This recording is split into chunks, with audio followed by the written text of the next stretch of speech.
May I now request the Honorable President of India and the Supreme Commander of our Armed Forces to kindly address the gathering. वर्तमान मु माननीय राष्ट्रपति महोदय को उपस्थित दर्शक मानू संबोधित करने अनुरोध करुछि।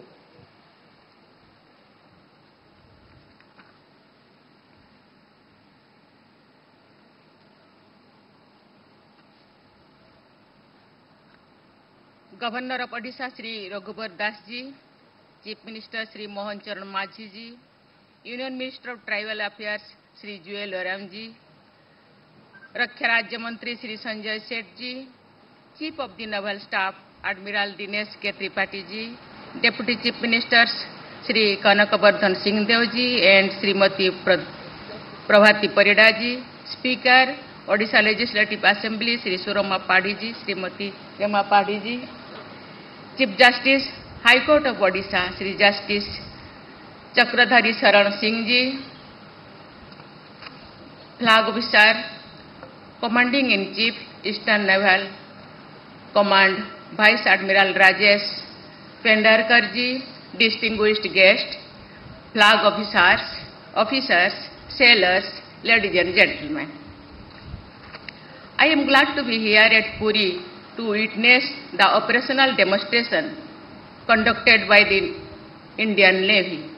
Let me begin by offering my greetings to you and all personnel of the Indian Navy on the occasion of Navy Day.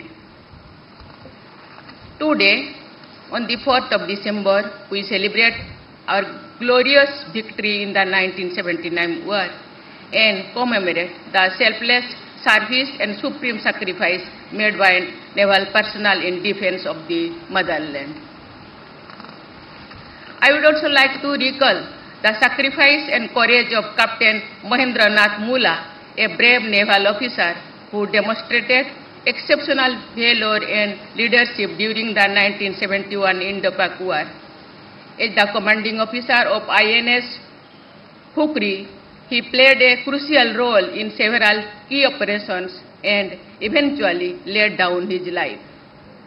Recently, I had the opportunity to pay homage to him during my visit to Diu. India is grateful to you, and every Indian salutes you for serving the nation with honor and courage. As your Supreme Commander, I am proud of each one of you for your professionalism, passion, and patriotism, which was on display here moments ago.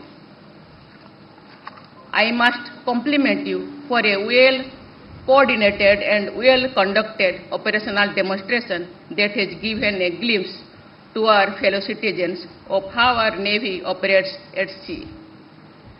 I consider myself fortunate to have interacted with you all closely over the last 2 years. On every such occasion, as is the case today, I have felt reassured of the security of our seas.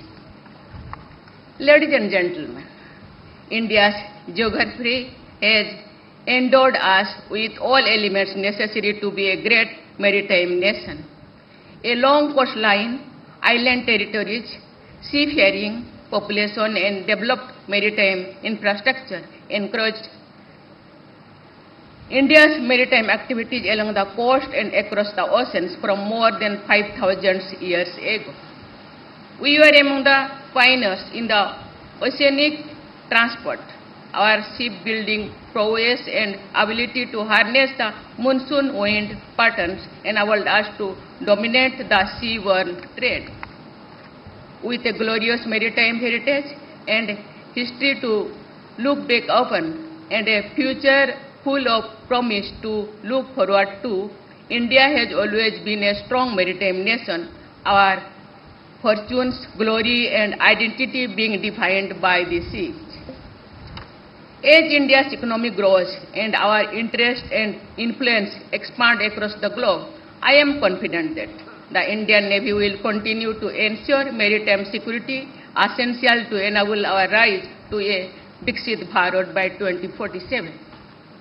I compliment the Navy for choosing the city of Puri as the venue for today's events. Puri's rich maritime past is linked to the ancient territorial subdivision of Kalinga, which included much of the present-day Odisha. Ancient Kalinga had vibrant maritime linkages and extensive shipbuilding activities to supplement the flourishing trade. That glorious past is going to be reflected into the future that is taking shape here in Odisha at INS Chilika, where young boys and girls from across the country train to become Agniveers in the service of the Navy. Ladies and gentlemen, over the last year, the Navy has been at the forefront of all operational activities in the region, ensuring safety of seafarers and security of maritime trade, providing humanitarian assistance and disaster relief, with threatening illegal drug trafficking at sea that funds terrorist activities that endanger our national security. The seamless integration of advanced technology, tactical acumen, and sheer courage on display today aptly showcase the evolution of our Navy into a combat-ready, future-ready, and credible force. With 63 ships being built in India, the Navy's single-minded focus to be an Atmanirbhar force by 2047 provides inspiration to all of us to pursue innovation and mission more. It is a matter of pride for every Indian that we are today one of only 6 nations in the world that have the capability to design, build, and operate both a ballistic missile nuclear submarine and an aircraft carrier. The Navy's pioneering efforts in providing appropriate growth avenues to Nari Shakti are especially praiseworthy. The Navy was the first service to induct women Agniveers and continues to ensure that all ranks and all roles, including combat functions, are available to all women.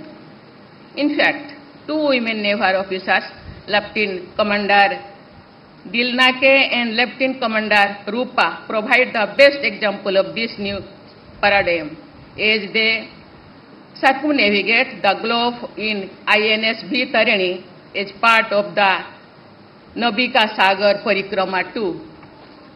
I compliment the Indian Navy for the successful conduct of today's event and for their drive, determination, and dedication to duty. I wish the Indian Navy the very best for all future endeavors.